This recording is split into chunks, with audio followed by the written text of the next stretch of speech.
Welcome back, Pokemon fans. Angel of the Night here. We are back again with the Grand Challenge 2025 Part 1, and the battle today is number 22. So our opponent is going to lead off here with an Indeedee and an Annihilape, and of course I'm coming in with our Maushold and Zebstrika.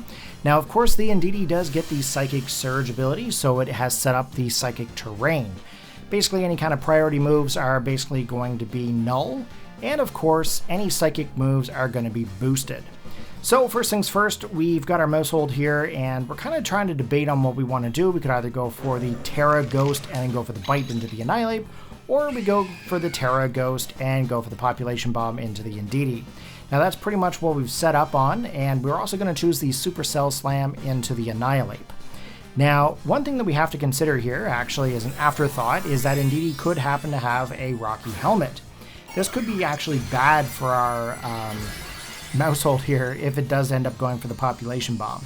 Might have actually been safer going for like a Bite in this situation. That way we wouldn't get like knocked out. The Annihilape does end up going in for the final Gambit. Not able to hit the Maushold because we are Tera Ghost, and that is a fighting type move. We get the Supercell Slam off onto the Annihilape, which is pretty fantastic. It takes it down right into the red zone.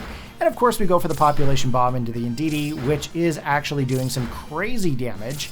And thankfully it does not have Rocky Helmet. It is always a gamble if you do go for the Population Bomb into the Indeedee, because you just never know what item that Pokemon's going to hold. I've seen Rocky Helmets, I've seen Citrus Berries, I've seen Leftovers, and then of course, you know, there's the whole Psychic Seed situation.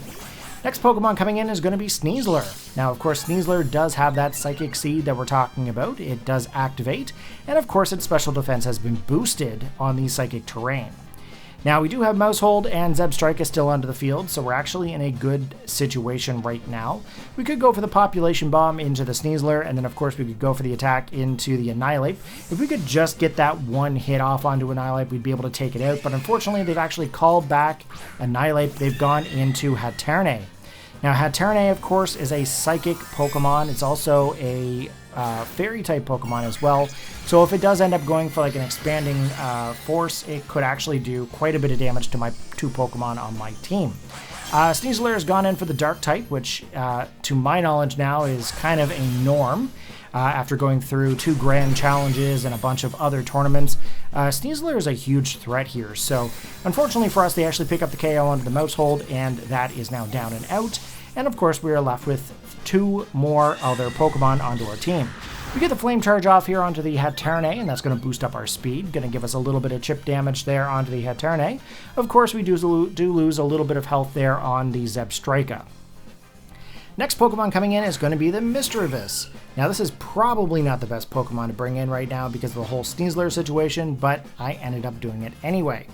So we actually have the Misdreavus already locked into an attack here, and of course now we're kind of debating on what we want to do. We could go for the Supercell Slam, or we could go for the high horsepower into the Sneasler. We actually ended up going with the Supercell Slam. It has, however, retaliated with the Dire Claw. That has actually ended up poisoning the Zebstrika, and of course it's not really going to matter, but we do end up losing Zebstrika here in this turn because of the Life Orb anyway, so the poison didn't really matter. We actually almost took out the Sneasler in this turn, and of course, you know, because we're protecting with Misdreavus, we don't get hit by that expanding force. So the next Pokemon coming in is going to be our Tauros, our Firebred Tauros. You guys know it, it has been a thing. And you know what, I'm going to be honest with you, I can't wait till I can actually retire this team. I'm Taurosed out, I'm going to be honest with you here. Probably by about this time in the actual tournament, I realized that this is definitely not the right combination for the Grand Challenge. But you know what, we ended up trying to go through this here anyways. Sneasler ends up going in for the Throat Chop that actually hits the Misdreavus. We barely hold on to like 21 HP. We go for the Raging Bull and take out the Sneasler. Now, realistically, should I have done that? I mean, it was a good call, however, that leaves us vulnerable to the Hatterene. Now, Hatterene, of course, if it does end up going in for a expanding force or anything like that, it's going to be able to hit 2 Pokemon at once. But luckily for us, Misdreavus actually gets a Shadow Ball off, ends up taking it down into the red zone, but unfortunately just not enough to be able to pick up the KO, and both Pokemon end up fainting. So unfortunately for us, that is another loss, but you know what? It was still a fun battle nonetheless, and hopefully someone else can learn from any mistakes that I may have. Life Orb, of course, taking out the Haterne, and that is game. So take care, guys. Have a good one, and I'll catch you in the next battle. Peace out.